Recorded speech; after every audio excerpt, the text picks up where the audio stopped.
திருக்குறள் அதிகாரம் 46 சிற்றினஞ்சேராமை.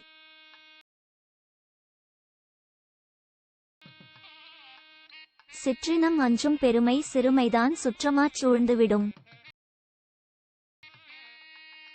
நிலத்தியல்பால் நீர்த்திரின் தற்றாகும் மாந்தர்க்கு இனத்தியல்ப தாகும் அறிவு. மனத்தானாம் மாந்தர் குணர்ச்சி இனத்தானாம் இன்னான் எனப்படும் சொல். மனத்துள் அதுபோல காட்டி ஒருவர்க்கு இனத்துள தாகும் அறிவு. மனந்தூய்மை செய்வினை தூய்மை இரண்டும் இனந்தூய்மை தூவா வரும். மனந்தூயார் கெச்சம் நன்றாகும் இனந்தூயார்க்கு இல்லை நன்றாகா வினை.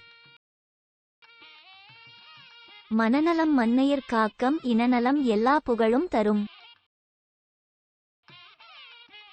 மனநலம் நன்குடைய ராயினும் சான்றோர்க்கு இனநலம் ஈமா புடைத்து. மனநலத்தின் ஆகும் மறுமைமற்றதும் இனநலத்தின் ஈமா புடைத்து. நல்லினத்தின் ஊங்குந் துணையில்லை தீயினத்தின் அல்லற் படுப்பதூம் இல்.